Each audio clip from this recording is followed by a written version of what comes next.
The story of Australia begins not with European ships appearing on distant horizons, but with one of humanity's most extraordinary journeys. 65,000 years ago, when much of the world lay locked in ice and sea levels were dramatically lower than today, a group of remarkable people stood on the shores of what we now call Southeast Asia and made a decision that would forever change the course of human history. They looked across the waters toward an unknown land and chose to venture into the vast blue expanse that separated them from a continent no human had ever seen. This was not a simple coastal journey or an accidental drift on favorable currents. The ancestors of Australia's First Nations peoples undertook what remains one of the most challenging maritime voyages in human prehistory.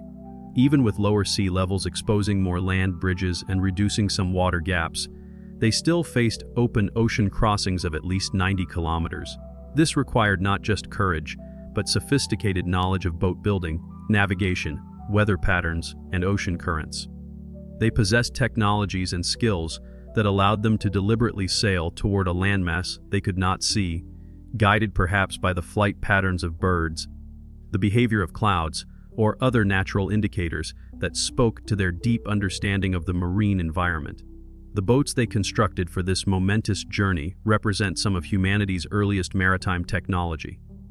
These were not crude rafts hastily lashed together, but carefully engineered vessels designed to carry people, supplies, and essential tools across treacherous waters. Archaeological evidence suggests they used bamboo, reeds, and other plant materials bound together with natural fibers and sealed with tree resins.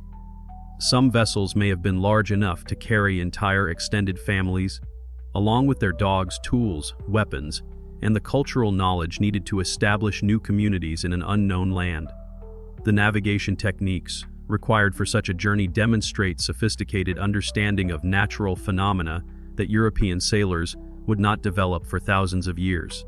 These early mariners learned to read the subtle signs that indicated land beyond the horizon. They understood how clouds formed differently over land masses, creating distinctive patterns that could be detected from great distances. They recognized how ocean swells behaved when they encountered underwater reefs or distant shorelines, creating wave patterns that revealed the presence of land long before it became visible.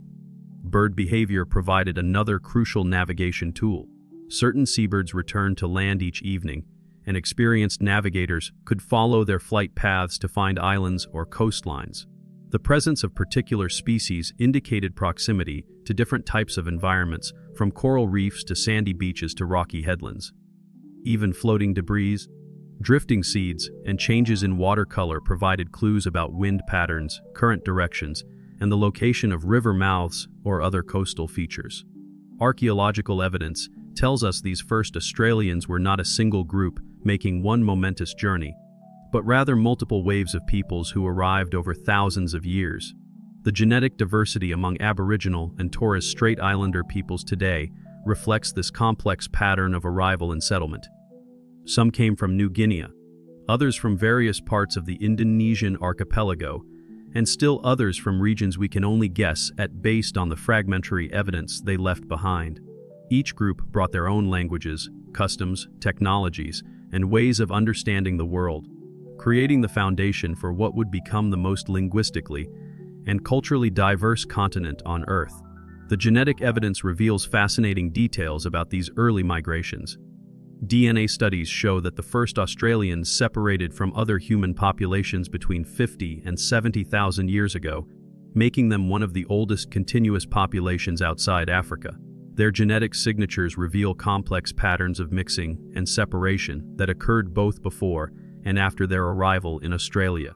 Some groups maintained genetic connections with New Guinea populations for thousands of years after the initial migration, while others became isolated and developed distinct genetic characteristics. Mitochondrial DNA studies, which trace maternal lineages, show that the first Australian women came from at least several different source populations in Southeast Asia. Y chromosome studies, which trace paternal lineages, reveal similar patterns of diversity.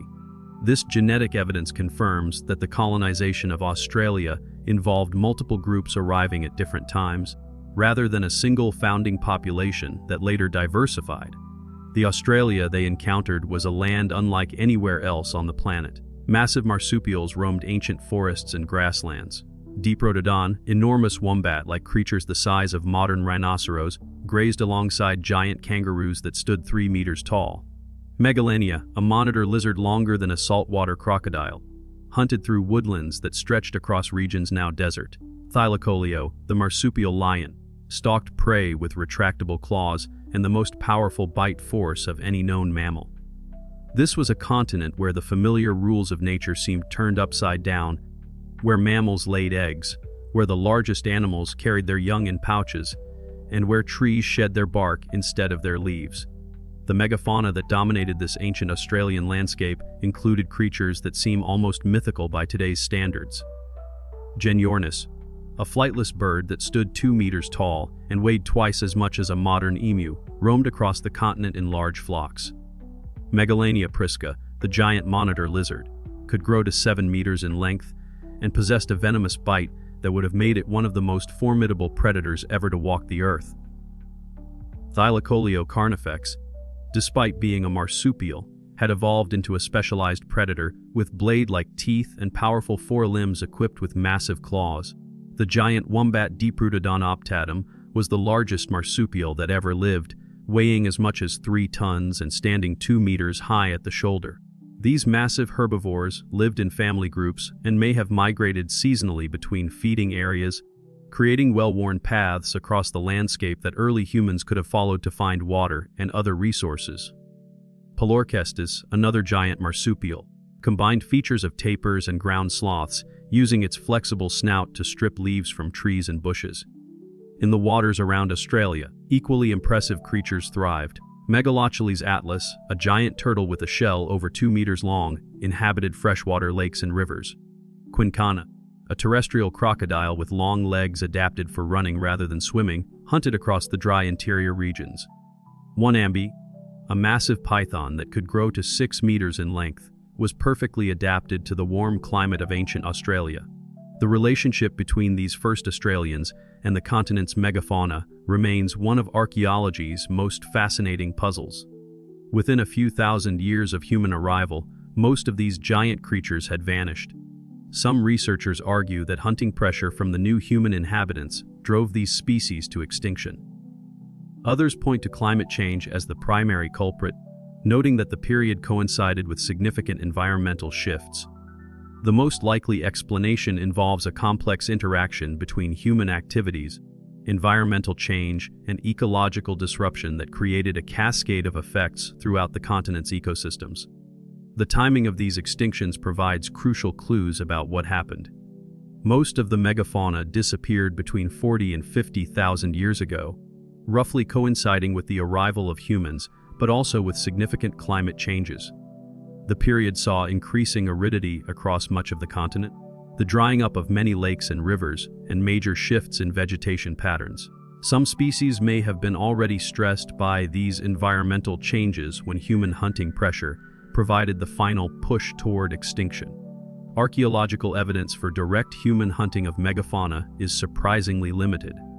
While we have clear evidence that early Australians hunted smaller animals like kangaroos, wallabies, and various birds, there are relatively few sites that show direct evidence of megafauna hunting. This may be because the largest animals were hunted only occasionally, or because their remains were processed in ways that left little archaeological trace, or because much of the evidence has been destroyed by tens of thousands of years of weathering and erosion. What we know with certainty is that the first Australians adapted with remarkable speed to their new environment. They developed hunting techniques suited to local conditions, learned which plants were edible and which were poisonous, and discovered how to find water in even the most arid landscapes. They created tools from local materials, fashioning spear points from volcanic glass, grinding stones from granite, and containers from bark and wood.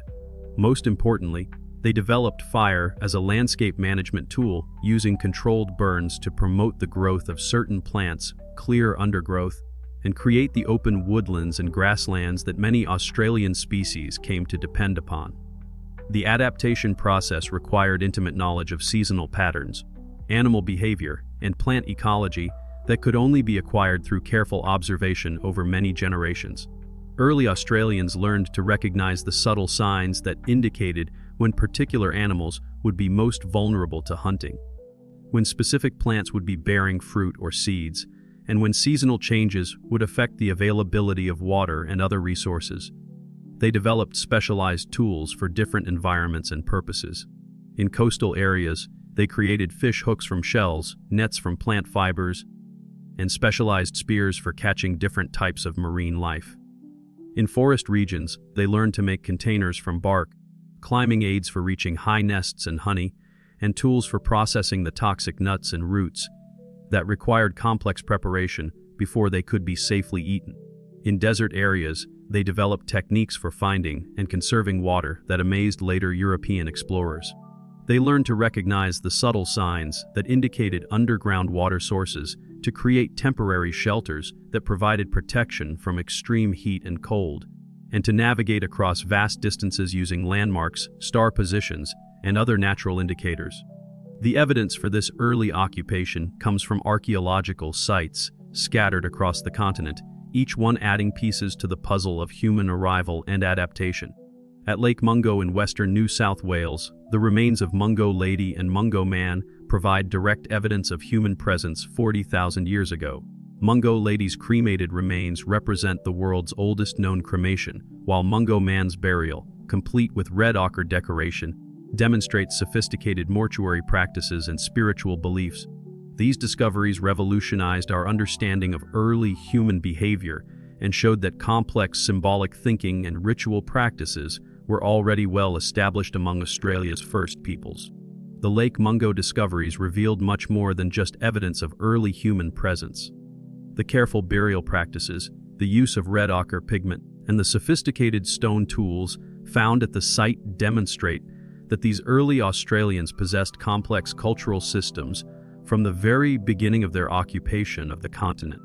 Mungo Man's burial position, with his hands clasped and his body oriented in a specific direction, suggests structured beliefs about death and the afterlife that required community consensus and shared spiritual understanding.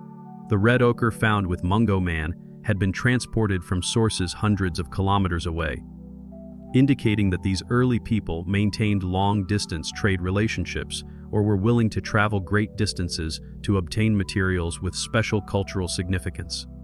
Ochre use for ceremonial purposes represents some of the earliest evidence for symbolic behavior in human prehistory, demonstrating that artistic and spiritual expression were fundamental aspects of human culture from the very beginning. At Majed Bibi Rock Shelter in northern Australia, stone tools and other artifacts have been dated to 65,000 years ago, pushing back the timeline of human arrival and demonstrating the antiquity of technological innovation on the continent. The tools found there show a sophisticated understanding of stone knapping techniques and include some of the world's oldest ground edge axes. These weren't crude implements hastily made for immediate use, but carefully crafted tools that required considerable skill and planning to produce. The Majid Bibi site also contained evidence of ochre processing, suggesting that artistic and ceremonial activities were important from the earliest periods of human occupation. Grinding stones found at the site show wear patterns consistent with processing pigments, plant materials, and other substances that required careful preparation. The diversity of tool types found in the earliest levels indicates that these first Australians arrived with a sophisticated toolkit and quickly adapted it to local conditions and resources. Similar evidence emerges from sites across the continent. At Devil's Lair in Western Australia, human occupation extends back at least 48,000 years. The site contains evidence of sophisticated bone tool technology, including some of the world's oldest bone points and needles. The presence of needles suggests that these early people were creating complex clothing and other sewn goods, demonstrating advanced textile technologies that left little trace in the archaeological record. The Willandra Lakes region has yielded numerous sites showing continuous human habitation over tens of thousands of years. The area was once a series of large freshwater lakes that supported abundant fish, waterfowl, and other resources. The archaeological sites around these ancient lakes show how human communities adapted to changing environmental conditions as the climate became more arid and the lakes gradually dried up. Cave sites like Kudakina demonstrate that people had crossed the land bridge from the mainland and established thriving communities on the island by at least 35,000 years ago. The Tasmanian sites are particularly important because they show how human populations adapted to increasing isolation as rising sea levels cut Tasmania off from the mainland around 12,000 years ago.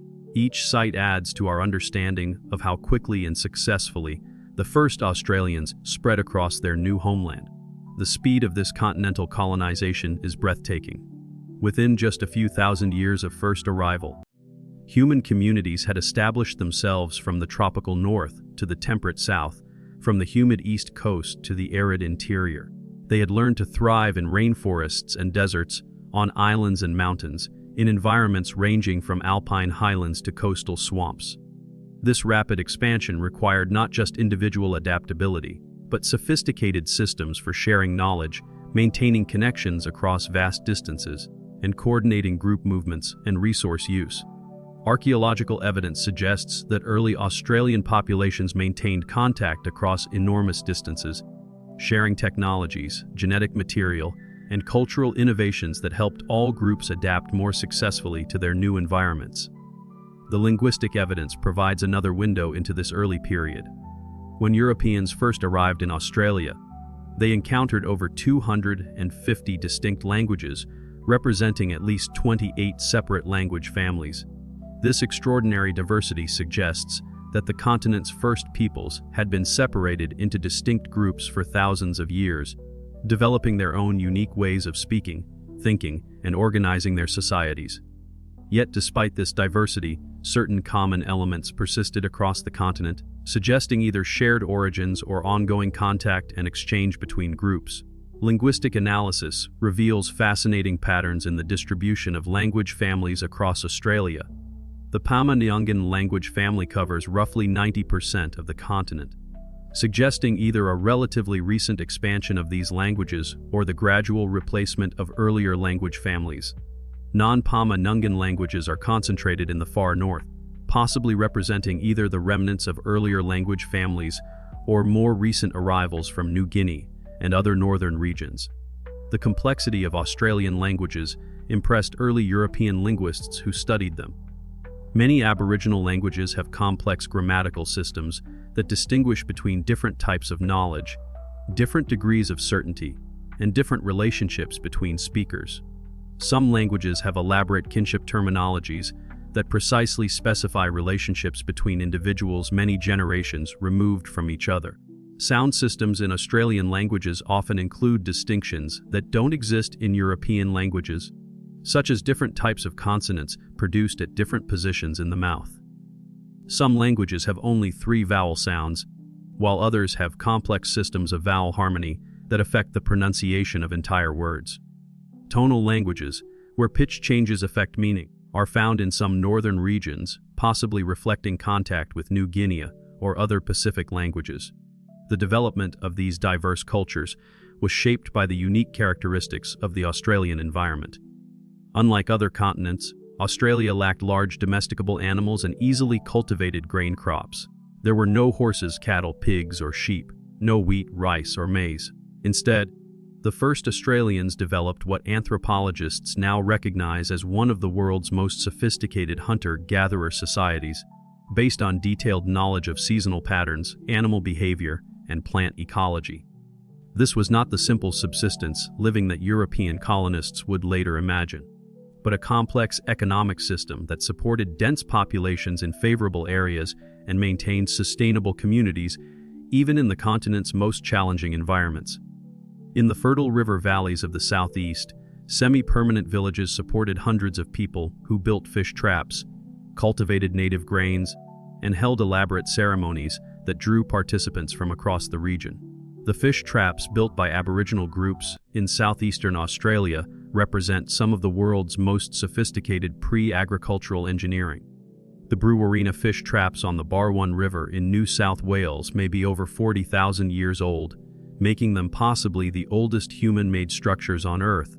These stone arrangements channeled fish into holding areas where they could be easily caught, providing reliable protein sources that supported large populations and complex social gatherings.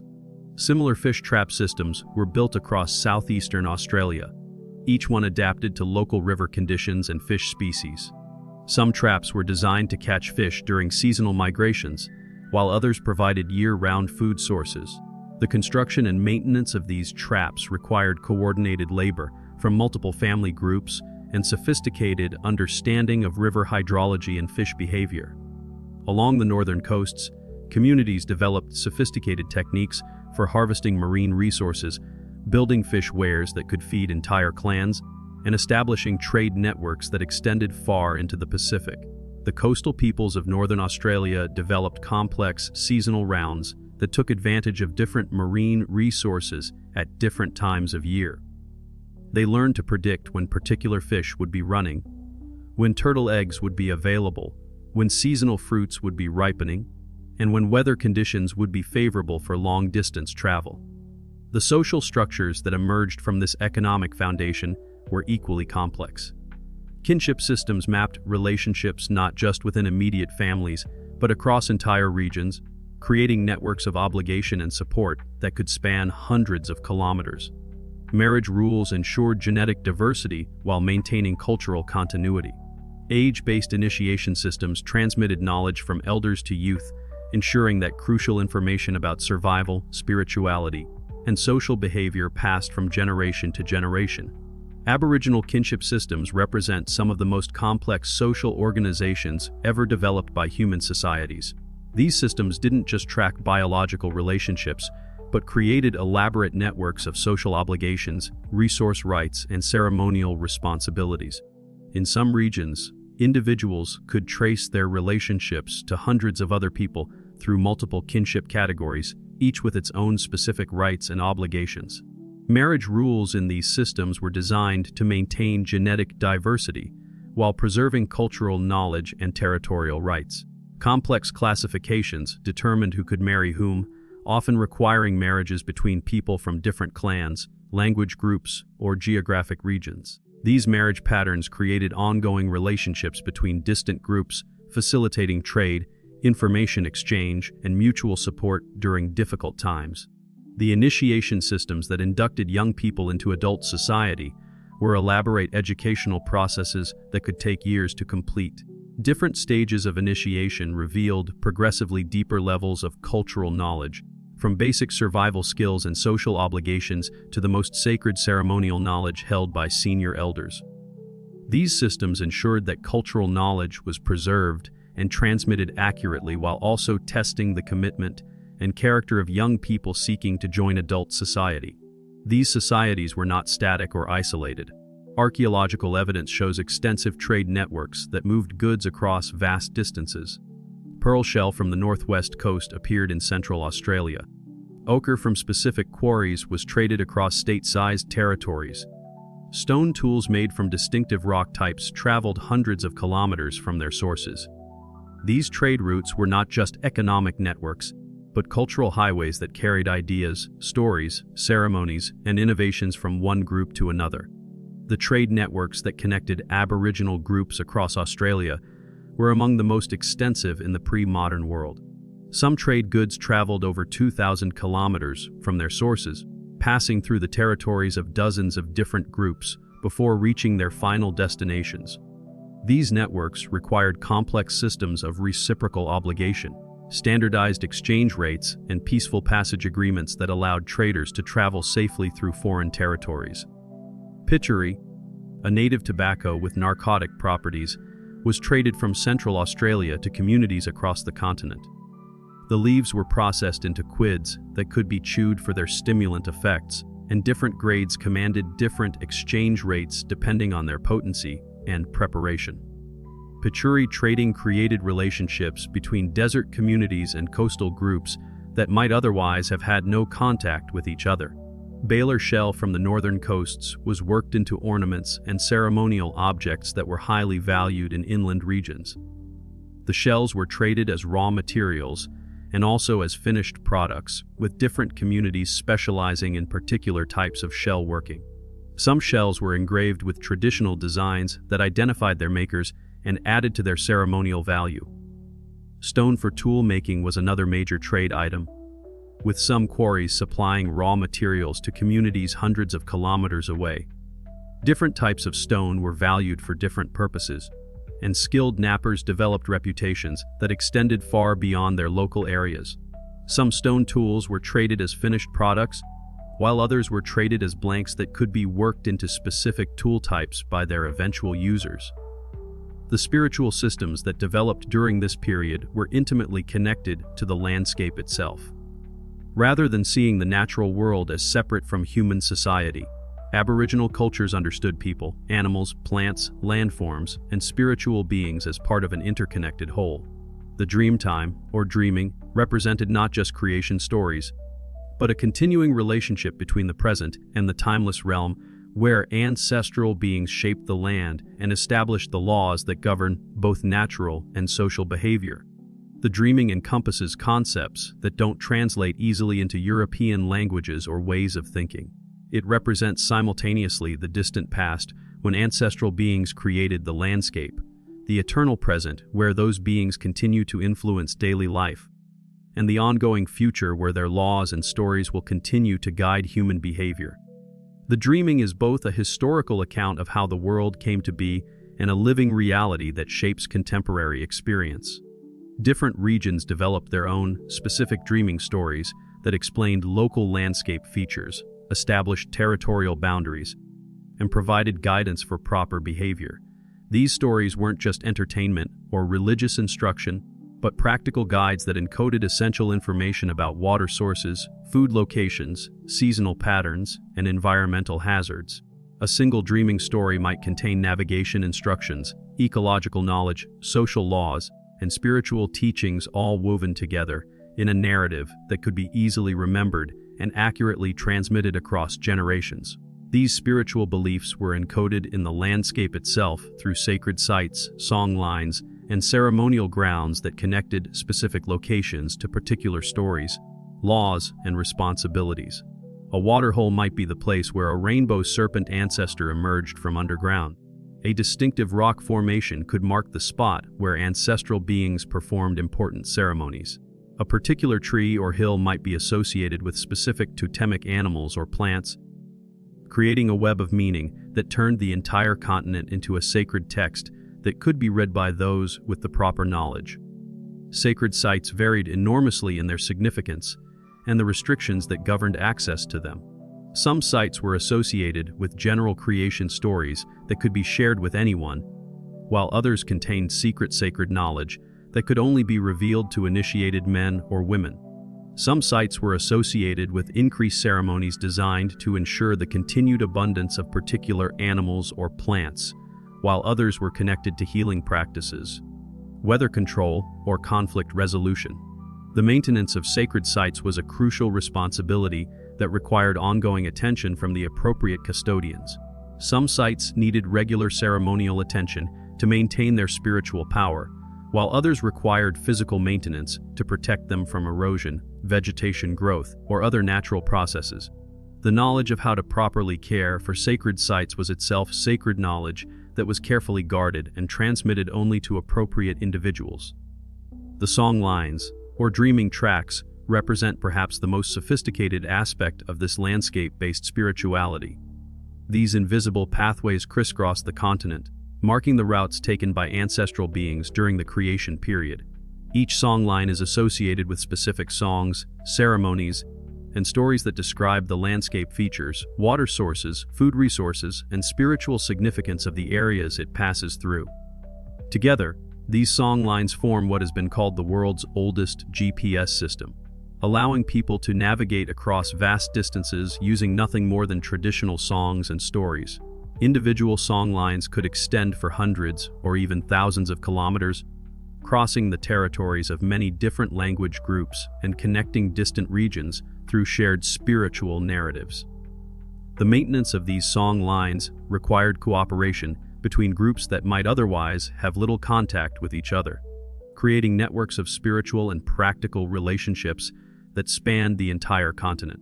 Each section of a song line was owned and maintained by the local group whose territory it passed through, but the overall integrity of the line required coordination between all the groups along its length.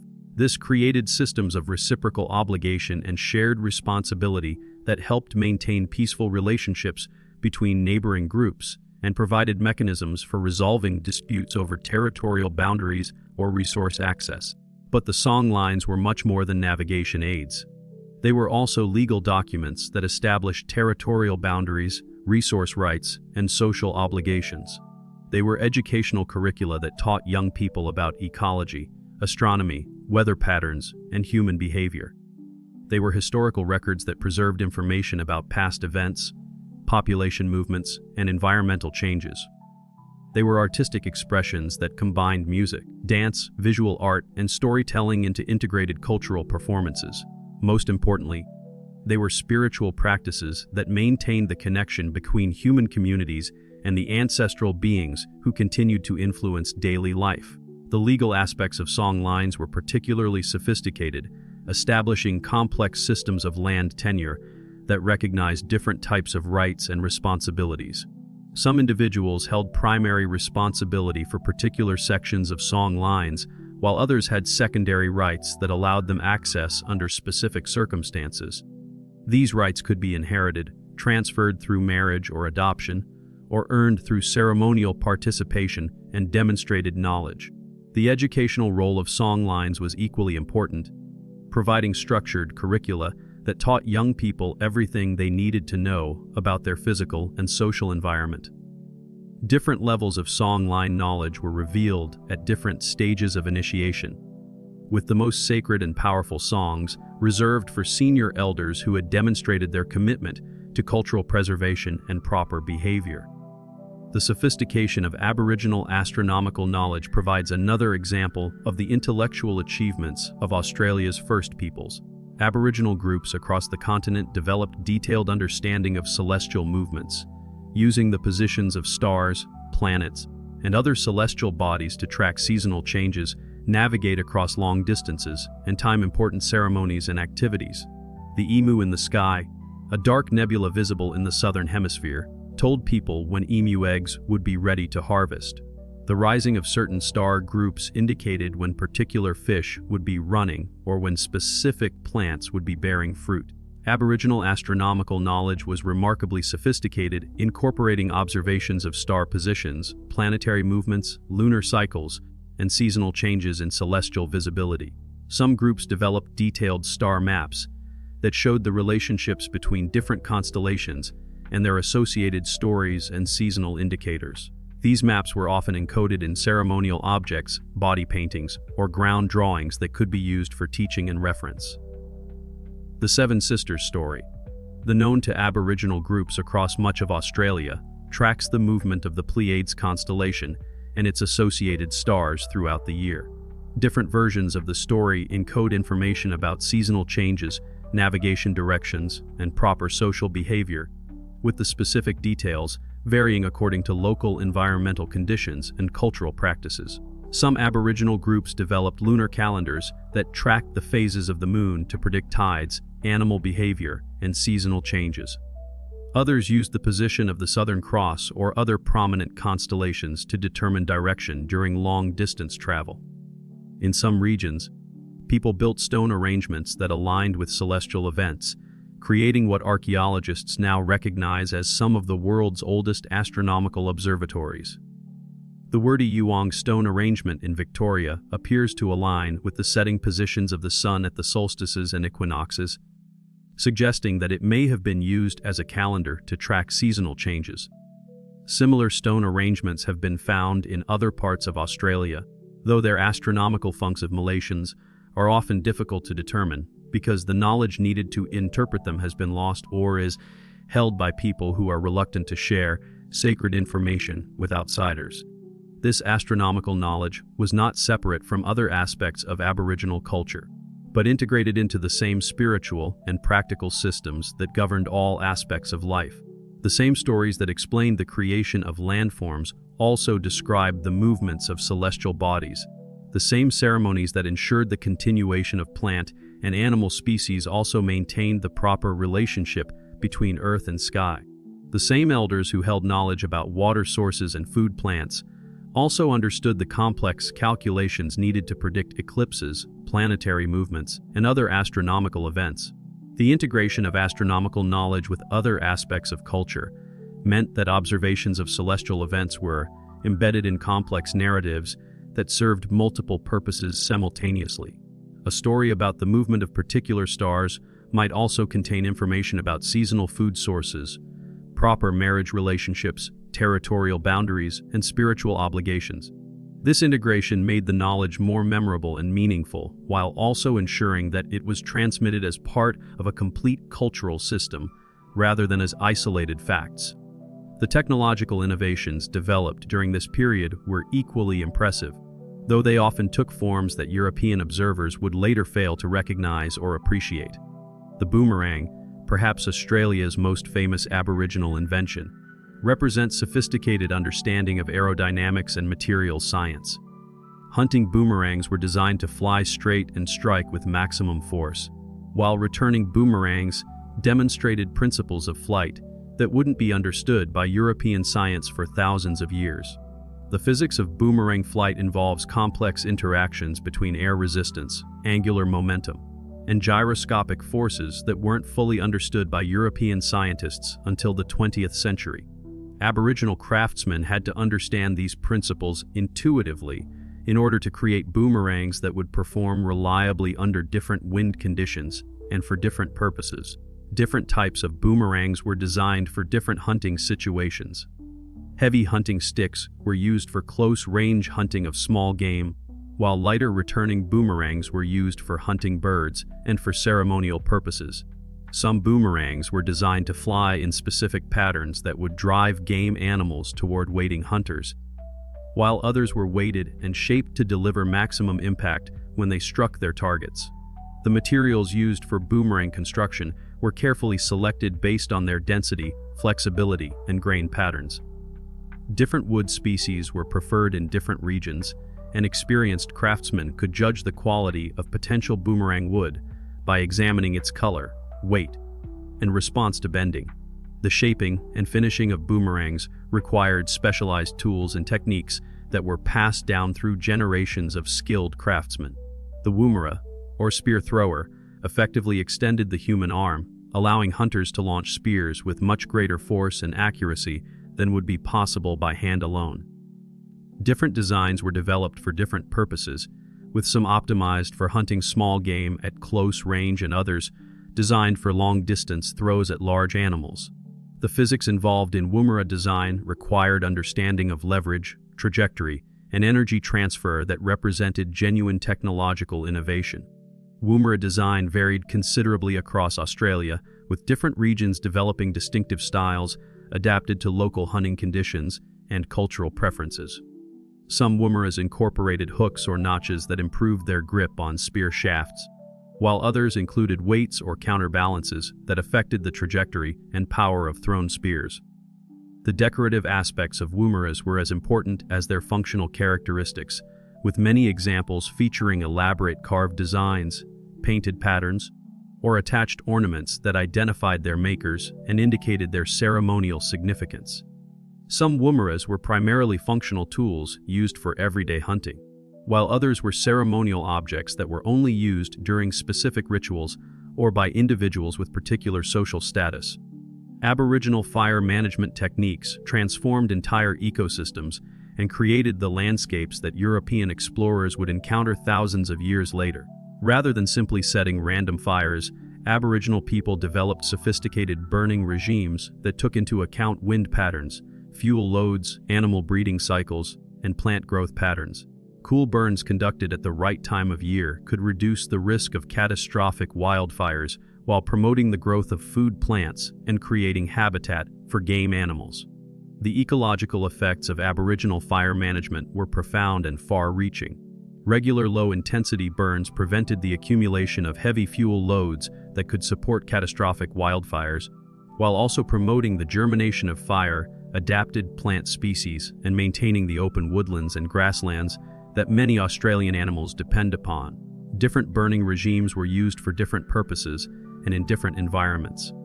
In forest areas, Mosaic burning created a patchwork of areas at different stages of regeneration, providing diverse habitats for different species and ensuring that some areas always contained the mature trees needed for nesting and shelter. In grassland areas, strategic burning encouraged the growth of tender new shoots that attracted grazing animals and made them easier to hunt. The timing of burns was carefully coordinated with seasonal patterns, animal breeding cycles, and plant growth stages. Burns conducted during the dry season had different effects than those conducted during the wet season, and experienced fire managers understood how to use these differences to achieve specific ecological outcomes. These burning practices were so extensive and systematic that they effectively amounted to continental-scale landscape management. The open woodlands and grasslands that characterized much of Australia when Europeans arrived were not natural climax vegetation, but anthropogenic landscapes created and maintained by thousands of years of Aboriginal fire management. When this management ceased in many areas following European colonization, the resulting changes in vegetation patterns, fire regimes, and animal populations demonstrated just how profoundly Aboriginal people had shaped their environment. The social technologies developed during this period were equally sophisticated. Complex kinship systems regulated marriage, inheritance, and social obligations across vast distances and multiple generations. These systems ensured genetic diversity while maintaining cultural continuity, prevented conflicts over resources and territory, and created networks of mutual support that could respond to environmental challenges or social crises. Conflict resolution mechanisms allowed disputes to be settled without destroying social relationships or fragmenting communities. These systems recognized that conflicts were inevitable in any human society, but developed sophisticated procedures for addressing grievances, compensating victims, and restoring social harmony. Some conflicts could be resolved through formal combat between designated representatives, while others required ceremonial exchanges, public apologies, or temporary exile of offending parties. The legal systems that governed Aboriginal societies were based on customary law that had been refined over thousands of years of practical application. These laws covered everything from marriage rules and inheritance rights to resource management and conflict resolution. The laws were not written down, but were embedded in stories, ceremonies, and social practices that made them memorable and meaningful to community members. Ceremonial exchanges redistributed resources from areas of abundance to areas of scarcity, creating economic systems that could respond to environmental variability and ensure that no group faced starvation while others had surplus food.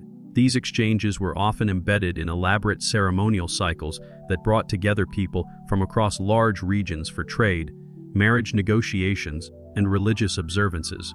Age-grade systems provided structured pathways for individuals to acquire knowledge, responsibility, and status within their communities. Young people progressed through a series of initiations that gradually revealed the deeper levels of cultural knowledge while testing their commitment to social values and obligations. Elders who had completed this process held not just knowledge, but the responsibility to ensure its proper transmission to future generations. These social systems were remarkably stable and persistent. Unlike many other societies around the world, Aboriginal Australian groups maintained their basic cultural patterns for thousands of years without the cycles of collapse and regeneration that characterized agricultural civilizations. This stability was not the result of isolation or technological stagnation, but of social systems that were well adapted to Australian environmental conditions and capable of responding to change without losing their essential characteristics. The stability of Aboriginal societies reflected their sophisticated understanding of sustainable resource management and social organization. Unlike agricultural societies that often experienced cycles of expansion, resource depletion, and collapse, Aboriginal societies developed economic and social systems that could maintain stable populations within environmental carrying capacity for indefinite periods. This sustainability was achieved through complex systems of resource management that prevented overexploitation while ensuring adequate supplies for community needs. Seasonal restrictions on hunting and gathering, territorial boundaries that limited access to particular resources, and ceremonial obligations that regulated the timing and intensity of resource use all contributed to long-term environmental sustainability.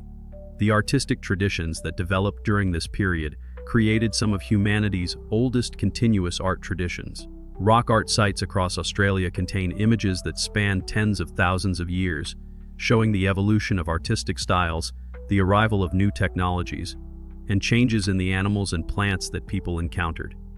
The oldest confirmed rock art in Australia dates back at least 28,000 years, but some sites may be much older. The diversity of Australian rock art reflects the cultural diversity of the people who created it. Different regions developed distinctive artistic styles, techniques, and subject matter that reflected local environmental conditions, cultural practices, and spiritual beliefs. Some areas are characterized by naturalistic depictions of animals and humans, while others feature abstract designs and geometric patterns. The techniques used to create rock art varied according to available materials and cultural preferences. Some images were painted using ochre pigments mixed with water or other binding agents, while others were engraved into rock surfaces using stone tools. Some sites combine both painting and engraving techniques, creating complex multi-layered compositions that may have been created over thousands of years. These artistic traditions were not simply decorative, but served multiple practical and spiritual functions. Rock art marked territorial boundaries, recorded historical events, taught young people about proper behavior, and maintained connections with ancestral beings. Different styles and techniques were associated with specific regions, time periods, and cultural groups, creating artistic traditions that were as diverse and sophisticated as the languages and social systems they accompanied. The subject matter of rock art provides valuable insights into the lives and beliefs of ancient Australians. Animal depictions show which species were important for food, ceremony, or spiritual beliefs, while human figures often illustrate social relationships, ceremonial activities, or mythological events. Abstract designs may represent spiritual concepts, territorial markers, or encoded information that was meaningful to initiated community members. The X-ray style art of Arnhem Land showed the internal structures of animals and humans, demonstrating detailed anatomical knowledge while also representing spiritual beliefs about the relationship between physical and metaphysical aspects of existence. These paintings required sophisticated understanding of anatomy, artistic technique, and spiritual symbolism that could only be acquired through years of training and cultural immersion. The Wandjina figures of the Kimberley region depicted ancestral beings associated with rain and fertility, and were regularly retouched as part of ceremonies designed to ensure seasonal rains and abundant food supplies. These paintings were not just artistic expressions, but active spiritual practices that maintained the connection between human communities and the ancestral beings who controlled natural forces. In Central Australia, dot paintings created on bodies, ground, and portable objects used abstract symbols to represent landscape features, dreaming stories, and ceremonial knowledge. These paintings were not just artistic expressions, but maps, legal documents, and spiritual texts that could convey complex information to those with the proper training to interpret them. The diversity of Aboriginal cultures that developed across Australia during this period was truly remarkable. In the tropical north, groups like the Yolngu people of Arnhem Land developed complex clan systems based on moiety divisions that regulated marriage, ceremony, and territorial rights. Their bark paintings and sacred objects represented some of the world's most sophisticated symbolic art, while their kinship systems created social networks that spanned thousands of square kilometers. The Yolngu social system was based on two complementary moieties, Jua and Yirritja, which governed marriage rules, ceremonial responsibilities, and spiritual beliefs. Every person, animal, plant, natural feature, and spiritual being belonged to one moiety or the other, creating a comprehensive classification system that organized all aspects of existence. Marriage had to occur between people of opposite moieties, ensuring genetic diversity while maintaining cultural balance. Yolngu art traditions included bark paintings, body paintings, sand sculptures, and carved objects that encoded complex spiritual and practical knowledge. Different designs belonged to different clans and could only be used by people with the appropriate rights and responsibilities.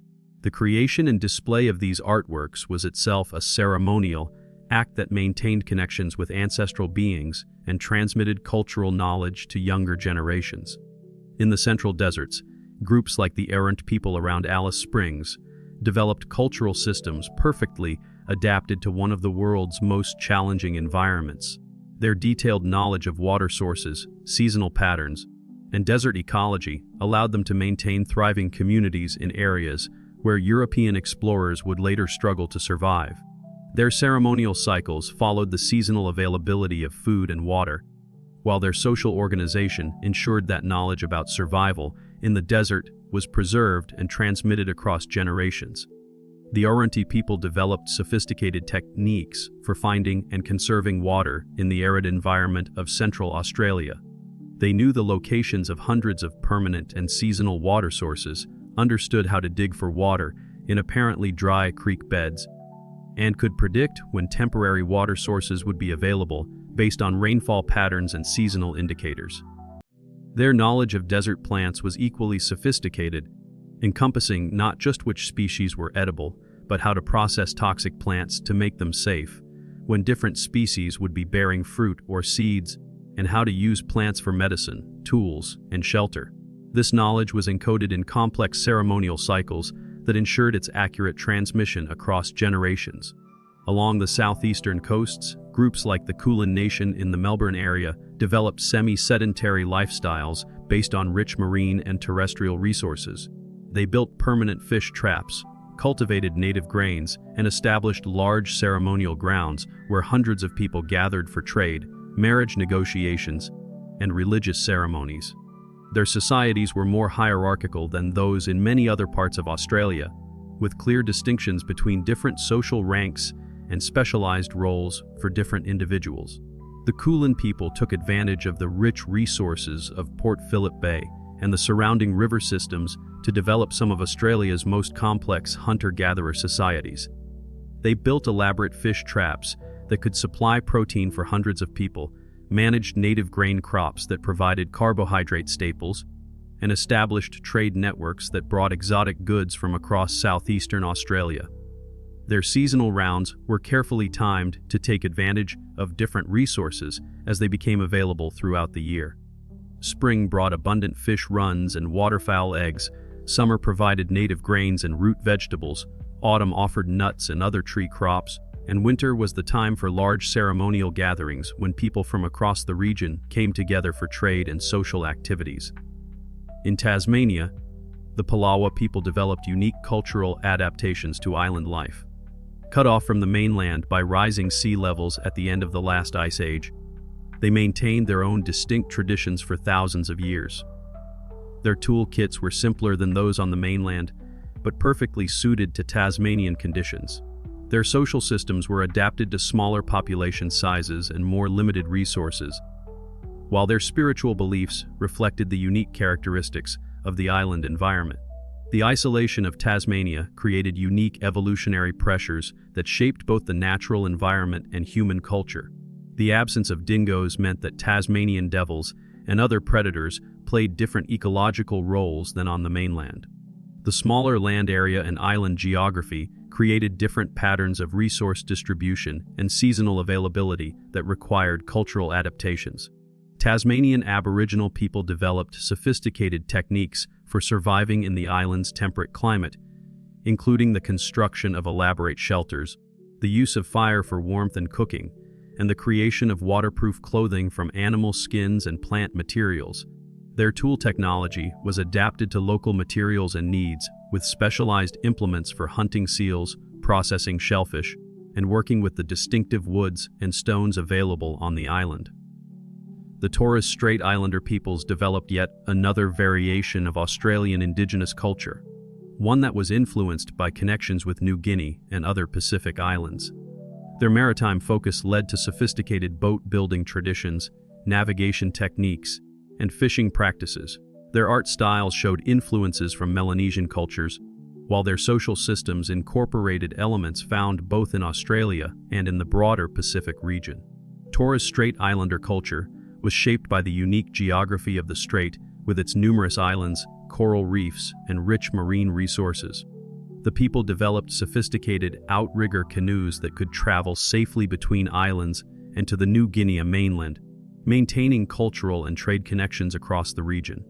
Their agricultural practices included the cultivation of bananas, taro, and other crops that were not grown on the Australian mainland, reflecting their connections with Melanesian agricultural traditions. Their social systems included elements like age grades and secret societies that were more characteristic of Pacific Island cultures than of mainland Australian Aboriginal societies. By the time European ships first appeared on the horizon, Australia was home to between 300,000 and 1 million Aboriginal and Torres Strait Islander people, organized into hundreds of distinct groups, each with their own languages, territories, and cultural traditions. They had developed sustainable relationships with their environments that had persisted for tens of thousands of years. They had created artistic, spiritual, and intellectual traditions of extraordinary sophistication and diversity. They had established trade networks, social systems, and knowledge preservation methods that connected people across an entire continent. The population estimates for pre-contact Australia vary widely, but recent research suggests that the number was probably closer to the higher end of this range. The continent supported dense populations in favorable areas like the southeastern river valleys, the northern coasts, and areas with reliable water sources, while maintaining smaller but stable communities even in the most challenging desert environments. These were not the simple hunter-gatherer societies that European colonists would later imagine, but complex civilizations that had achieved what no other human societies had managed: the creation of sustainable relationships with their environments that could persist across geological time scales. They had developed technologies appropriate to their needs and environments, social systems that balanced individual freedom with collective responsibility, and spiritual beliefs that maintained harmony between human communities and the natural world. The sustainability of Aboriginal societies was based on sophisticated understanding of ecological principles that modern environmental science is only beginning to appreciate. Their management practices maintained biodiversity, prevented soil erosion, regulated water cycles, and supported the complex ecosystems that European colonists would encounter. Their social systems prevented the overexploitation of resources while ensuring that all community members had access to the necessities of life. The story of these first 60,000 years of Australian human history represents one of humanity's greatest achievements. It demonstrates the remarkable adaptability of our species, the power of human intelligence and creativity, and the possibility of creating societies that can thrive without destroying the environments that sustain them. It provides lessons about sustainability, social organization, and environmental management that remain relevant today. Most importantly, it establishes the foundation for understanding everything that would follow in Australian history, from the dramatic changes brought by European colonization to the ongoing struggles and achievements of Aboriginal and Torres Strait Islander peoples in the modern world. This ancient foundation continues to influence contemporary Australia in ways that are often unrecognized or underappreciated. The landscapes that Europeans encountered were shaped by tens of thousands of years of Aboriginal management. The species compositions of Australian ecosystems reflected long-term interactions with human activities. The place names, travel routes, and resource locations that guided early European exploration were often based on Aboriginal knowledge that had been accumulated over millennia. Understanding this deep history is essential for appreciating the magnitude of the changes that European colonization brought to Australia and for recognizing the resilience and adaptability that allowed Aboriginal and Torres Strait Islander people to survive and maintain their cultural traditions despite centuries of disruption and oppression. It provides the context needed to understand contemporary issues around land rights, cultural preservation, and reconciliation between Indigenous and non-Indigenous Australians. The story of Australia's first peoples is not just ancient history, but living heritage that continues to shape the continent today. Their knowledge systems, spiritual beliefs, and cultural practices offer valuable insights for addressing contemporary challenges around sustainability, social organization, and environmental management. Their example demonstrates that human societies can develop in ways that enhance rather than degrade the natural world, providing hope and guidance for creating more sustainable futures. The arrival of Europeans in Australian waters marked the beginning of one of the most dramatic and transformative periods in the continent's extraordinarily long and complex history. For over 65,000 years, Aboriginal and Torres Strait Islander peoples had lived as the sole human inhabitants of this vast island continent, developing remarkably sophisticated societies that were perfectly adapted to their diverse environments. These ancient civilizations had created intricate systems of law, spirituality, art, and land management that sustained them through countless generations and dramatic climate changes. The coming of European explorers, traders, and eventually settlers would fundamentally alter this ancient world in ways that continue to reverberate through Australian society today, creating ripples of change that would touch every aspect of life on the continent.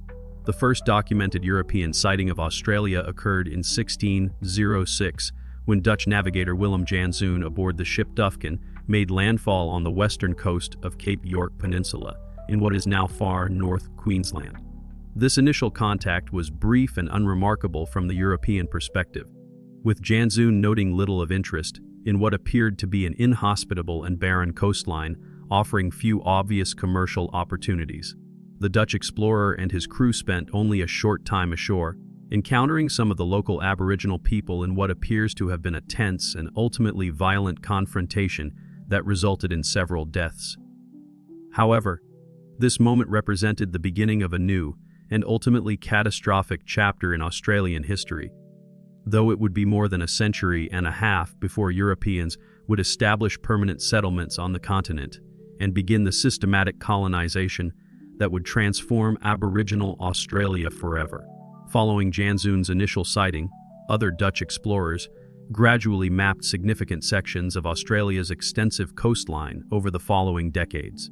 Dirk Hartog landed on an island off the western Australian coast in 1616, leaving behind a pewter plate inscribed with details of his visit as evidence of Dutch presence in these waters. This plate, discovered by later explorers, became one of the earliest European artifacts found on Australian soil. Abel Tasman, perhaps the most famous of the Dutch explorers, circumnavigated the continent in 1642 and 1644, mapping significant portions of the southern and northern coasts and discovering what would later be named Tasmania in his honor. Tasman's voyages provided Europeans with their first comprehensive understanding of Australia's enormous size and island nature. Though he too found little to interest his Dutch East India Company sponsors in terms of immediate commercial opportunities. These early Dutch encounters were primarily driven by commercial interests, as the powerful Dutch East India Company sought new trade routes and profitable opportunities in the expanding Asian trade networks. The Dutch were particularly interested in finding sources of spices, precious metals, and other valuable commodities that could be profitably traded in European markets. However, the Australian continent appeared to offer none of these desired resources, at least not in the coastal regions that the Dutch explorers were able to examine during their brief visits.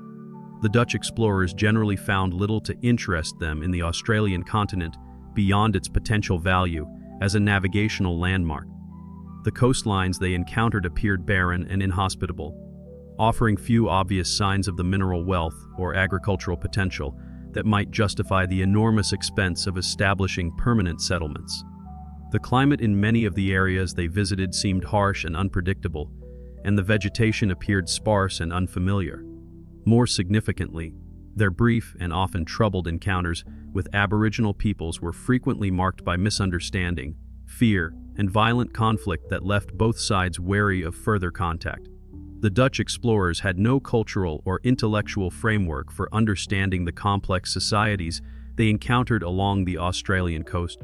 They dismissed the sophisticated land management practices that Aboriginal peoples had developed over thousands of years, failing to recognize the careful, burning regimes, seasonal harvesting patterns, and sustainable resource management techniques that maintained the health and productivity of Australian ecosystems. They also failed to understand the intricate social structures, spiritual beliefs, and legal systems that governed Aboriginal communities, instead viewing the absence of European-style agriculture, permanent buildings, and centralized political authority as evidence of primitive and uncivilized living. This fundamental failure to recognize the complexity and value of Indigenous Australian societies would become a recurring and tragic theme in European attitudes toward the continent and its original inhabitants. The European concept of civilization was narrowly defined by their own cultural practices and technological achievements, leaving them unable to appreciate alternative ways of organizing society or relating to the natural environment. This cultural blindness would have devastating consequences for Aboriginal peoples when European colonization began in earnest more than a century later. Captain James Cook's voyage along the eastern coast of Australia in 1770 represented a crucial turning point in European knowledge of the continent and its potential for colonization. Unlike previous explorers who had encountered the more arid western and northern coastlines during unfavorable seasons, Cook sailed along the fertile eastern seaboard during the Australian winter and spring, observing landscapes that appeared far more promising for European settlement.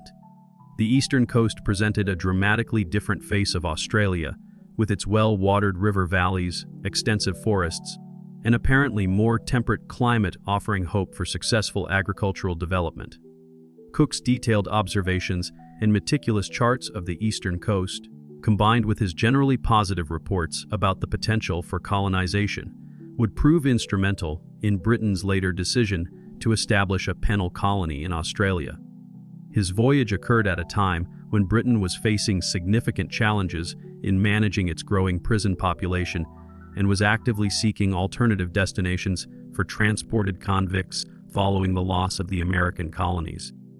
Cook's reports suggested that the eastern coast of Australia might provide a suitable location for such a venture, while also serving broader, strategic and commercial interests in the Pacific region. Cook's encounters with Aboriginal peoples along the eastern coast were more extensive and better documented than those of previous European visitors, though they were still fundamentally marked by cultural misunderstandings and conflicting worldviews. At Botany Bay, Cook and his crew observed Aboriginal people going about their daily activities with apparent indifference to the European presence. The Aboriginal people seemed unimpressed by European goods and technology, showing little interest in the metal tools, cloth, and other manufactured items that Europeans typically use to establish trade relationships with indigenous peoples in other parts of the world. This reaction puzzled Cook and his crew, who interpreted Aboriginal indifference to European manufactured items as evidence of primitive living and intellectual limitations rather than recognition that these peoples had developed sophisticated material cultures that were perfectly suited to their needs and environment. The Aboriginal peoples of the Sydney region had developed highly effective tools and technologies using local materials, and their apparent lack of interest in European goods may have reflected their satisfaction with their existing material culture rather than any inability to appreciate European innovations. The most significant and extended encounter during Cook's voyage occurred at what is now known as Cooktown in far north Queensland, where the Endeavour was beached for urgent repairs after striking the Great Barrier Reef in a potentially catastrophic accident that nearly ended the voyage. During the 7 weeks spent repairing the damaged ship, Cook and his crew had their most extensive contact with Aboriginal peoples, specifically the local Gugu Yimithirr people, who lived in the area around the river where the ship was careened. These interactions provided some of the first detailed European observations of Aboriginal society, technology, and customs, offering insights into the complexity and sophistication of Aboriginal life that earlier brief encounters had failed to reveal. Cook noted the remarkable effectiveness of Aboriginal hunting techniques, particularly their use of spears and spear throwers that demonstrated extraordinary accuracy and skill. He observed the sophisticated design and construction of their tools and weapons, recognizing the careful selection of materials and the high level of craftsmanship involved in their manufacture. Cook also documented his observations of Aboriginal knowledge of local environments, noting their detailed understanding of seasonal patterns, animal behavior, and plant resources. He observed Aboriginal people collecting and preparing various native foods, demonstrating their intimate knowledge of which plants were edible, when they should be harvested, and how they should be processed for consumption. This knowledge represented the accumulation of thousands of years of careful observation and experimentation, passed down through generations of Aboriginal people who had learned to thrive in environments that Europeans found challenging and unfamiliar. However, even these more extended and detailed observations failed to provide Europeans with a true understanding of the depth and complexity of Aboriginal society. Cook and his companions viewed Aboriginal peoples through the lens of 18th-century European assumptions about civilization, progress, and social organization that prevented them from appreciating the sophistication of Aboriginal cultures on their own terms. They saw nomadic lifestyles as evidence of primitiveness rather than sophisticated adaptation to local environments that allowed Aboriginal peoples to sustainably manage vast territories and maintain detailed knowledge of seasonal resources across enormous areas. The Europeans failed to recognize the complex spiritual and cultural relationships that connected Aboriginal peoples to their lands, viewing the landscape as empty wilderness rather than a carefully managed cultural landscape that had been shaped by thousands of years of Aboriginal land management practices. They could not understand that every feature of the landscape had meaning and significance in Aboriginal culture, that the land itself was a repository of law, history, and spiritual knowledge that could not be separated from Aboriginal identity and social organization. Most significantly for the future of Aboriginal peoples, Cook and his companions interpreted the absence of European-style agriculture and permanent settlements as evidence that the land was largely uninhabited and therefore available for European colonization. This fundamental misunderstanding of Aboriginal land use and tenure would provide the legal and moral justification for the later appropriation of Aboriginal lands without treaty or compensation. Cook's formal claim of possession of the eastern coast of Australia for the British Crown at Possession Island in Torres Strait was based on the legal doctrine of terra nullius, which held that lands not occupied or cultivated according to European standards could be legitimately claimed by European powers. This legal fiction deliberately ignored the reality that every part of the Australian continent was known, named, and cared for by Aboriginal peoples who had developed complex systems of land tenure and resource management that had sustained them for thousands of generations. The doctrine of terra nullius reflected European legal and philosophical traditions that defined land ownership in terms of individual property rights, permanent settlement, and agricultural development. These concepts were fundamentally incompatible with Aboriginal systems of land tenure that were based on spiritual connection, kinship relationships, and collective responsibility for country. Aboriginal peoples did not own land in the European sense, but rather belonged to country in ways that created mutual obligations and responsibilities that governed every aspect of their lives. The period between Cook's voyage in 1770 and the establishment of the first British settlement at Sydney Cove in 1788 saw growing British interest in the Australian continent driven by a combination of practical necessities and strategic considerations. The American Revolution had closed off the option of transporting convicts to North America, creating urgent pressure to find alternative destinations for Britain's rapidly growing prison population.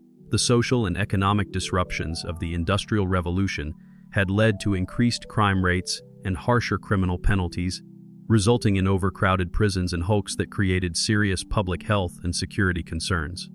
At the same time, strategic considerations about French expansion in the Pacific made the establishment of a British presence in the region appear increasingly important for maintaining British naval supremacy and protecting existing colonial interests in India and other parts of Asia.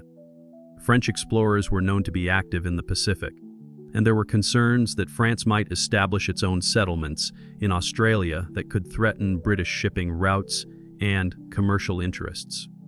The decision to establish a penal colony at Botany Bay was influenced by several factors beyond the immediate need for a convict destination. The colony was intended to serve as a strategic naval base for British operations in the Pacific, providing a secure harbor and supply station for British ships operating in the region.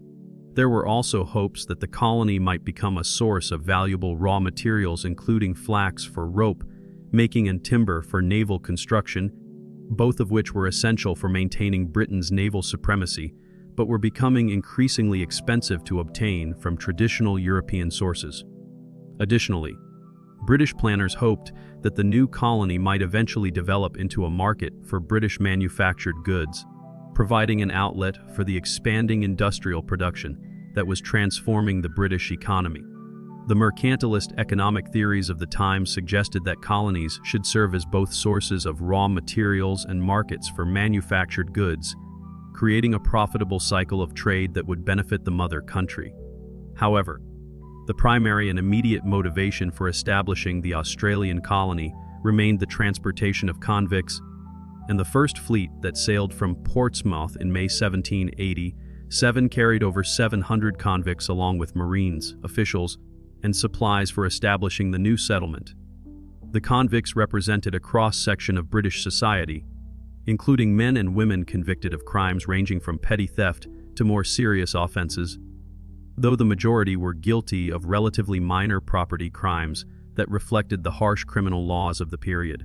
The voyage of the First Fleet was an enormous logistical undertaking that required careful planning and coordination to transport over 1,000 people across the world's oceans to establish a settlement in a largely unknown land.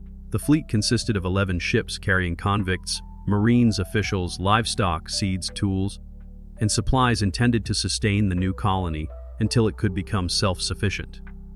The journey took 8 months and covered more than 15,000 miles, representing one of the longest and most ambitious colonization efforts in human history. The arrival of the First Fleet at Sydney Cove on January 26, 1788, marked the beginning of permanent European settlement in Australia and the commencement of a process that would fundamentally transform the continent and its inhabitants. Governor Arthur Phillip, who had been appointed to lead the new colony, carried detailed instructions from the British government about how the settlement should be established and managed. His primary responsibility was to create a self-sufficient penal colony that could serve as a destination for transported convicts while also advancing British strategic and commercial interests in the Pacific region. However, Phillip's instructions also included specific directions to endeavor by all possible means to open an intercourse with the Aboriginal inhabitants and to conciliate their affections, enjoining all subjects to live in amity and kindness with them. These relatively enlightened instructions reflected the humanitarian ideals of the Enlightenment and the influence of evangelical Christians who believed in the possibility of peaceful coexistence between European settlers and indigenous peoples through Christian conversion and civilization. The British government's instructions to Phillip represented a genuine attempt to avoid the violence and exploitation that had characterized European colonization in other parts of the world, particularly in the Americas, where conflicts with indigenous peoples had resulted in enormous loss of life and ongoing tensions. The instructions reflected contemporary debates about the rights of indigenous peoples and the moral obligations of European colonizers, influenced by philosophers and legal theorists who argued for more humane approaches to colonial expansion. These benevolent intentions and instructions, however, were fundamentally undermined by the practical realities of colonial settlement and the inherent contradictions in the colonial project itself.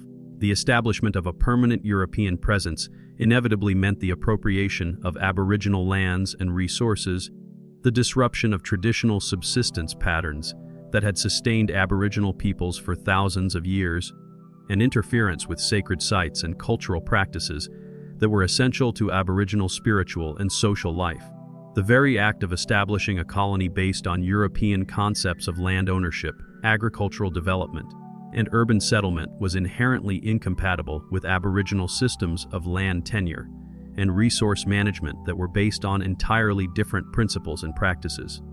The colonial project required the transformation of Aboriginal country into European property, a process that necessarily involved the dispossession and displacement of Aboriginal peoples regardless of the good intentions of individual colonists or officials.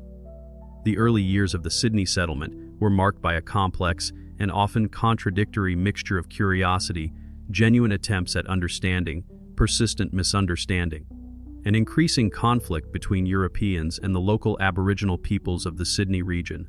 primarily the various groups that collectively became known as the Eora people. Governor Philip made genuine and sustained efforts to establish peaceful relations with Aboriginal peoples, attempting to learn about their customs and social organization while trying to prevent conflicts between settlers and Aboriginal people that might escalate into broader violence. Philip established policies that required colonists to treat Aboriginal people with respect and fairness, forbidding the taking of Aboriginal children or interference with Aboriginal women, and attempting to regulate interactions between the two populations.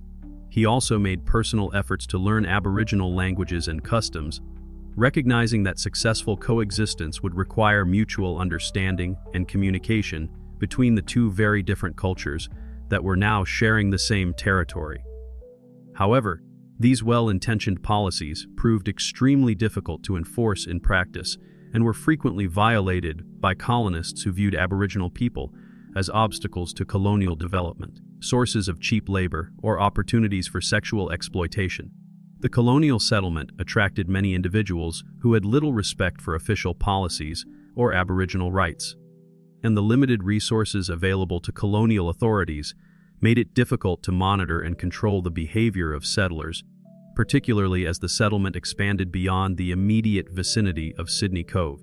The fundamental incompatibility between European and Aboriginal concepts of land use and ownership meant that conflicts were inevitable as the colonial settlement expanded beyond its initial boundaries and began to interfere with Aboriginal subsistence activities and sacred sites. Aboriginal people continued to move through their traditional territories and use traditional resources according to seasonal patterns that had governed their lives for countless generations. But these activities increasingly brought them into conflict with European settlers who viewed Aboriginal presence on what they considered their property as trespassing or theft. The early encounters between Europeans and Aboriginal people in the Sydney region were characterized by mutual curiosity and genuine attempts at communication, but also by fundamental misunderstandings about each other's intentions, social systems, and cultural values that prevented the development of truly harmonious relations. Aboriginal people initially showed considerable interest in European technology and goods, particularly metal tools and weapons that offered obvious advantages over traditional stone and wooden implements. However, Aboriginal people also maintained their traditional patterns of movement and resource use, which brought them into increasing conflict with colonial authorities who expected them to adapt to European ways of living and respect European concepts of property and law. The colonial government expected Aboriginal people to abandon their nomadic lifestyle and settle in fixed locations where they could be supervised and gradually converted to European customs and Christian beliefs. One of the most significant and symbolic early encounters involved Pumulwe, a Bidjigal warrior who emerged as a leader of Aboriginal resistance to European encroachment on traditional lands around Sydney. Pumulwe's sustained campaigns against colonial settlements from the 1790s until his death in 1802 demonstrated both the determination of Aboriginal people to defend their ancestral territories and the ultimate impossibility of preventing European expansion through traditional forms of warfare and resistance. Pumulwe became a legendary figure in Aboriginal culture and a symbol of resistance to European colonization, leading raids against colonial settlements and livestock, and proving remarkably elusive despite numerous attempts by colonial authorities to capture or kill him. His ability to evade capture for over a decade demonstrated his intimate knowledge of the local terrain and his skill as a warrior. But his ultimate defeat and death illustrated the overwhelming advantages that Europeans possessed in terms of weapons, numbers, organizational capacity, and logistical support. The spread of European diseases among Aboriginal populations represented one of the most devastating and immediate consequences of colonial contact, creating catastrophic mortality rates that fundamentally disrupted Aboriginal societies across the continent. Smallpox epidemics in 1789 and 1801 killed enormous numbers of Aboriginal people in the Sydney region, with some contemporary estimates suggesting that up to half the Aboriginal population died from disease in the first few decades of colonization. These disease epidemics had effects that went far beyond direct mortality, causing the complete breakdown of social structures, the loss of irreplaceable cultural knowledge held by elders and specialists, and the disruption of traditional systems of land management that had maintained the health and productivity of Australian ecosystems for thousands of years. The death of large numbers of adults left many Aboriginal children orphaned and without access to the cultural education that was essential for their survival and identity as Aboriginal people. The impact of introduced diseases was compounded by the systematic disruption of traditional food sources and subsistence patterns as European settlement expanded and intensified across Aboriginal territories. The introduction of European livestock, particularly cattle and sheep, destroyed native plant communities that Aboriginal people had carefully managed through controlled burning and selective harvesting for thousands of years. These native plants had provided essential food sources, medicines, and materials for tools and shelter that were fundamental to Aboriginal survival and cultural practice. The clearing of land for European agriculture eliminated important seasonal food sources and disrupted the complex ecological relationships that Aboriginal people had learned to understand and manage over countless generations. The European practice of year-round grazing by livestock was particularly destructive to native ecosystems that had evolved under Aboriginal fire management regimes that maintained open grasslands and prevented the buildup of combustible material that could fuel destructive wildfires. As the colonial settlement at Sydney became established and began to expand into the surrounding regions, other European powers also showed renewed interest in the Australian continent and its potential for colonization or commercial exploitation. French explorers, including the scientist and navigator Nicolas Baudin, conducted extensive scientific expeditions along the Australian coast in the early 1800s, mapping previously uncharted areas and collecting thousands of specimens of Australian flora and fauna for scientific study in Europe.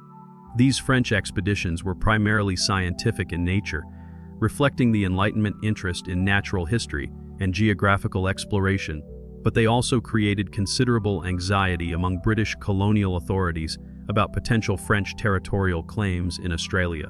The French expeditions were well equipped and professionally conducted, producing detailed charts and scientific observations that demonstrated French capability and interest in the region.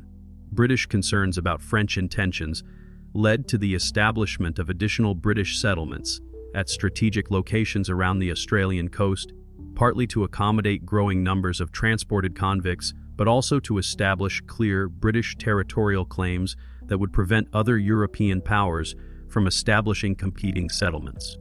The establishment of settlements at Newcastle in 1801, Hobart in 1803, and Brisbane in 1824 was motivated by these strategic considerations, as well as the practical needs of the expanding colonial population. Each of these new settlements brought Europeans into contact with different Aboriginal groups who had their own distinct cultures, languages, and relationships with their traditional territories. The patterns of contact, conflict, and eventual displacement that had characterized European relations with Aboriginal people around Sydney were repeated with variations at each new settlement site, leading to similar tragic outcomes for Aboriginal peoples across the continent.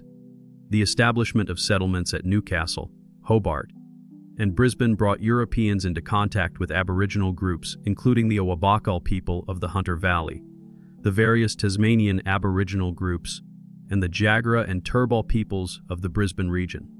Each of these encounters followed similar patterns, with initial attempts at peaceful contact and mutual curiosity giving way to misunderstanding, conflict, and eventual displacement of Aboriginal peoples from their traditional lands as European settlement expanded and intensified. The expansion of European settlement beyond the initial coastal enclaves brought colonists into contact with Aboriginal peoples who had had little or no previous exposure to Europeans or European diseases, often resulting in even more catastrophic impacts than had occurred in the initial settlement areas. These inland Aboriginal groups had not developed any immunity to European diseases, and the mortality rates from smallpox, measles, and other introduced diseases were often even higher than those experienced by coastal Aboriginal groups who had had earlier contact with Europeans. However, the process of European expansion was not uniform across the continent, and Aboriginal responses varied considerably depending on local circumstances, the nature of European settlement activities, and the particular strategies adopted by different Aboriginal groups. In some remote areas, particularly in the central and northern regions of the continent, Aboriginal people were able to maintain their traditional ways of life for several decades after initial European contact, adapting gradually to the changed circumstances while preserving essential elements of their cultural heritage. In other areas, particularly where European settlement was intensive and involved large-scale agricultural or pastoral development, the disruption of Aboriginal life was immediate and catastrophic. The appropriation of the best watered and most fertile lands for European use forced Aboriginal people into marginal areas where traditional food sources were scarce and cultural sites were inaccessible, creating conditions of extreme hardship and cultural disruption. The period from 1820 to 1850 saw rapid and extensive expansion of European settlement across southeastern Australia, driven primarily by the explosive growth of the wool industry and the later discovery of gold deposits that attracted hundreds of thousands of additional settlers to the continent. The development of sheep farming as a major export industry required enormous areas of land for grazing, leading to the appropriation of vast tracts of Aboriginal territory across New South Wales, Victoria, and South Australia. The pastoral industry brought Europeans into direct contact with Aboriginal peoples across the inland regions of southeastern Australia, often resulting in violent conflicts that became known as the Frontier Wars. These conflicts were characterized by guerrilla warfare tactics, with Aboriginal warriors using their superior knowledge of local terrain and traditional hunting and fighting skills to conduct raids against European settlements, livestock, and isolated settlers. Aboriginal resistance to European expansion took many forms, from direct military confrontation to more subtle forms of resistance, including the killing of livestock, the burning of European crops and buildings, and the disruption of European supply lines and communications. Aboriginal warriors developed effective tactics for fighting against European settlers, using their mobility and knowledge of country to strike quickly and then disappear into terrain that Europeans found difficult to navigate. Europeans responded to Aboriginal resistance with punitive expeditions that often targeted Aboriginal camps and resulted in massacres of men, women, and children who may have had no direct involvement in resistance activities. These punitive expeditions were typically conducted by settlers, police, or military forces who made little distinction between combatants and non-combatants, viewing all Aboriginal people as potential threats to European settlement and development. The violence of the frontier period was systematic and widespread, occurring across vast areas of the Australian continent as European settlement expanded into new regions. However, this violence was often unreported or deliberately concealed in official records, as colonial authorities were reluctant to acknowledge the extent of conflict or the methods used to suppress Aboriginal resistance. The true scale of frontier violence may never be fully known, but recent historical research suggests that thousands of Aboriginal people were killed in these conflicts. The discovery of gold in New South Wales and Victoria in the 1850s brought a massive and sudden influx of European settlers to Australia and dramatically intensified pressure on Aboriginal lands and resources. The gold rushes attracted hundreds of thousands of prospectors from around the world, including large numbers of Chinese, American, and European miners who had little knowledge of or respect for Aboriginal rights or culture. The rapid establishment of mining settlements in areas that had previously been occupied only by Aboriginal peoples created immediate and intense conflicts over land and resources. The environmental destruction caused by gold mining had devastating effects on Aboriginal food sources, sacred sites, and traditional landscapes that had been carefully maintained for thousands of years. Stream beds were diverted and polluted, forests were cleared for timber and fuel, and the landscape was scarred by thousands of mine shafts and waste dumps. The colonial government's response to the widespread disruption and displacement caused by European settlement was to establish a system of reserves and missions where Aboriginal people were expected to live under European supervision and control. These institutions were ostensibly intended to protect Aboriginal people from the worst effects of colonization, while also facilitating their gradual assimilation into European society through education, religious conversion, and training in European trades and agricultural practices. However, the reserve and mission system effectively imprisoned Aboriginal people on small portions of their traditional lands while denying them access to the resources, sacred sites, and seasonal territories that were essential to their cultural and spiritual life. The reserves were typically located on marginal lands that Europeans did not want for their own use, often in areas with poor soil, limited water supplies, or harsh climatic conditions that made traditional subsistence activities difficult or impossible. The policies of the colonial period were based on fundamental assumptions about European cultural superiority and the inevitable disappearance of Aboriginal societies through either extinction or complete assimilation. Colonial authorities and European settlers generally believed that Aboriginal people would either die out as a result of their supposed inability to adapt to modern conditions and civilized society, or would gradually abandon their traditional cultures and become completely absorbed into European society. These racist assumptions justified policies that systematically undermined Aboriginal social structures, spiritual beliefs, and connections to land while denying Aboriginal people the rights and opportunities available to European settlers. The colonial legal system did not recognize Aboriginal people as full citizens with legal rights, and Aboriginal testimony was not accepted in courts of law, leaving Aboriginal people with no legal recourse against exploitation, violence, or the theft of their property. The establishment of responsible colonial governments in the various Australian colonies during the 1850s and 60s led to the development of more systematic and bureaucratic policies toward Aboriginal peoples.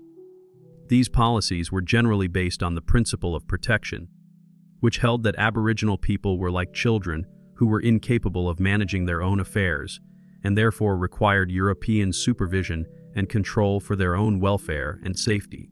Protection policies typically involved the establishment of government-controlled reserves where Aboriginal people were required to live under the authority of European managers who controlled every aspect of their daily lives, from where they could go and what work they could do, to whom they could marry, and how they could raise their children. These managers, often called protectors, had enormous power over Aboriginal people and frequently abused this power for personal gain or to advance their own ideological agendas. The protection system had devastating effects on Aboriginal societies, forcibly separating people from their traditional lands, disrupting kinship systems that were fundamental to Aboriginal social organization, and preventing the transmission of cultural knowledge from one generation to the next. Children were often removed from their families and placed in dormitories where they were forbidden to speak their native languages or practice traditional customs, and were instead forced to learn English and adopt European ways of living. The goal of these educational policies was to prepare Aboriginal children for eventual assimilation into European society, but the effect was to create generations of Aboriginal people who were cut off from their cultural heritage while remaining excluded from full participation in European society. These children, torn between two worlds and belonging fully to neither, often experienced severe psychological trauma and identity confusion that affected them throughout their lives and was passed on to their own children. The late 19th century saw the development of even more aggressive assimilation policies based on pseudo-scientific racial theories and the belief that Aboriginal people of mixed European and Aboriginal ancestry could be successfully integrated into European society. These policies led to the forced removal of thousands of Aboriginal children from their families, particularly those who were deemed to be of mixed race and therefore supposedly more capable of assimilation than full-blood Aboriginal people. The children who were removed from their families, who later became known as the Stolen Generations, were placed in government institutions, church missions, or with European families where they were raised according to European customs and values while being deliberately cut off from their Aboriginal heritage. The policy of child removal was implemented across Australia for several decades and affected virtually every Aboriginal family in the country. The policy of child removal was officially justified by claims that it was in the best interests of the children who would supposedly benefit from European education and training that would prepare them for productive lives in modern society. However, the real motivations were often economic and ideological, as the removal of children reduced government expenditure on Aboriginal welfare, while providing a source of cheap labor for European employers who exploited these children as domestic servants, farm workers, and laborers. The policy also reflected eugenic theories about racial improvement and the possibility of breeding out Aboriginal characteristics over several generations through intermarriage with Europeans. These theories, which were widely accepted by scientists and policymakers of the time, suggested that the Aboriginal race could be gradually eliminated through biological absorption into the European population, solving the Aboriginal problem without the need for direct violence or extermination. The impact of these policies on Aboriginal families and communities was absolutely catastrophic and continues to affect Aboriginal people today. The removal of children broke the chains of cultural transmission that had connected Aboriginal peoples to their ancestral knowledge for thousands of generations, creating gaps in cultural continuity that have been extremely difficult to repair. Parents were left grieving for children they might never see again, while the children themselves grew up without knowledge of their cultural heritage, family connections, or traditional lands. Despite the systematic and sustained efforts to destroy Aboriginal cultures through dispossession, violence, disease, and forced assimilation, many Aboriginal peoples found remarkable ways to maintain their traditions and connections to country. In remote areas of Australia, particularly in the central and northern regions where European settlement was less intensive, Aboriginal peoples were able to continue traditional ways of life well into the 20th century, adapting gradually to changed circumstances while preserving essential elements of their cultural heritage, even in areas where European settlement was more intensive and disruptive. Aboriginal people developed creative strategies for cultural survival that allowed them to maintain essential elements of their heritage while appearing to conform to European expectations. They preserved traditional knowledge through oral traditions that were passed down in secret, maintained connections to sacred sites through clandestine visits, and adapted traditional practices to new circumstances while retaining their essential cultural meaning. The early 20th century saw the emergence of Aboriginal political movements that challenged the fundamental assumptions underlying government policies and demanded recognition of Aboriginal rights to land, citizenship, and cultural autonomy. These movements were led by remarkable Aboriginal people who had received European education but retained strong connections to their cultural heritage and were therefore able to articulate Aboriginal concerns in terms that European society could understand and respond to. These early Aboriginal political leaders argued that Aboriginal people were capable of managing their own affairs and deserved the same rights and opportunities as other Australians, while also asserting their right to maintain their distinct cultural identities and connections to traditional lands. They challenged the paternalistic assumptions of government policy and demanded that Aboriginal people be consulted about policies that affected their lives and communities. The Aboriginal political movements of the early 20th century faced enormous obstacles in their efforts to achieve recognition and reform, including legal restrictions on Aboriginal movement and assembly, exclusion from the political process and voting rights, and widespread prejudice and discrimination among the European population. However, they succeeded in raising public awareness of Aboriginal issues and laying the essential groundwork for more effective political action in later decades. The period between the two world wars saw some limited improvements in government policies toward Aboriginal peoples, but these changes were generally motivated by humanitarian concerns and paternalistic attitudes, rather than genuine recognition of Aboriginal rights or capabilities. The establishment of the Commonwealth Department of the Interior in 1916 brought some coordination to Aboriginal policy across the different states and territories, but the fundamental assumptions underlying government policy remained essentially unchanged. World War II marked a significant and important turning point in Aboriginal history, as many Aboriginal men served with distinction in the armed forces and Aboriginal communities across the continent contributed substantially to the war effort through labor in essential industries and resource production. The experience of military service provided Aboriginal people with new skills, perspectives, and confidence, while also demonstrating their loyalty, capability, and patriotism to the broader Australian community. However, Aboriginal servicemen returned from the war to find that they were still subject to discriminatory laws and policies that denied them basic rights and opportunities available to other returned servicemen.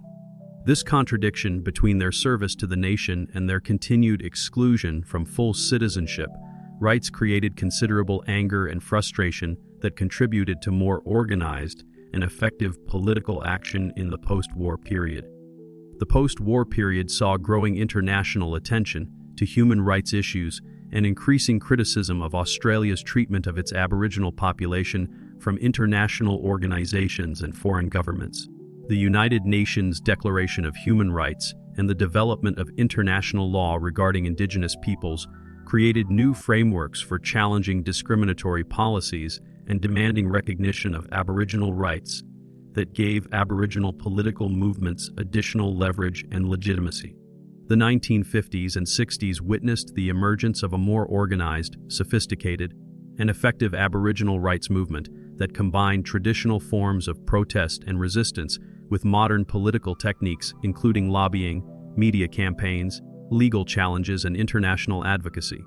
The movement was supported by sympathetic, non-Aboriginal Australians who recognized the injustice of existing policies and worked actively to promote public awareness of Aboriginal issues and support for reform. One of the most significant achievements of the Aboriginal rights movement was the successful campaign for the 1967 referendum, which removed discriminatory constitutional provisions that had excluded Aboriginal people from the national census and prevented the Commonwealth government from making laws specifically relating to Aboriginal peoples. The referendum campaign involved years of organizing, education, and advocacy by Aboriginal and non-Aboriginal activists who traveled across the country building support for constitutional change. The referendum was supported by over 90% of Australian voters, demonstrating widespread public support for improving the treatment of Aboriginal peoples and providing a clear mandate for government action to address Aboriginal disadvantage and discrimination. The overwhelming success of the referendum represented a watershed moment in Australian race relations and provided the constitutional foundation for subsequent legislative and policy reforms.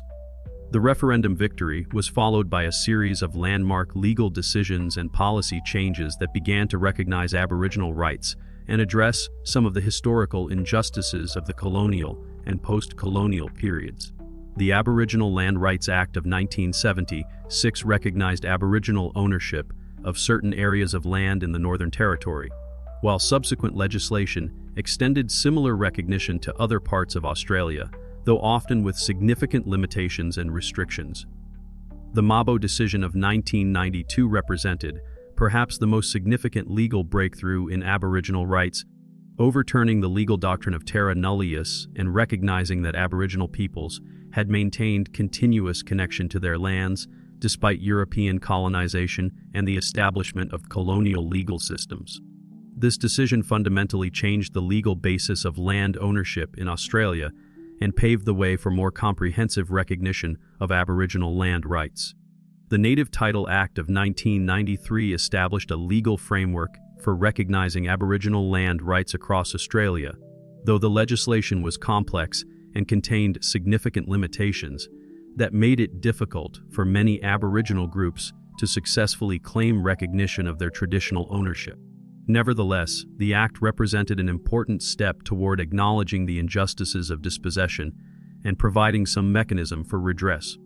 The late 20th and early 21st centuries have seen continued progress in recognizing Aboriginal rights and addressing the legacy of past injustices, though significant challenges and obstacles remain. The formal apology to the stolen generations delivered by Prime Minister Kevin Rudd in 2008 acknowledged the pain and suffering caused by government policies of child removal and committed Australia to a process of reconciliation between Aboriginal and non-Aboriginal peoples. However, Significant challenges remain in addressing the ongoing effects of more than 2 centuries of colonization and achieving genuine equality between Aboriginal and non-Aboriginal Australians. Aboriginal peoples continue to experience serious disadvantage in virtually every area of social and economic life, including health, education, employment, housing, and involvement with the criminal justice system. The gap between Aboriginal and non-Aboriginal life expectancy remains unacceptably large, and Aboriginal people are dramatically overrepresented in prisons and juvenile detention centers.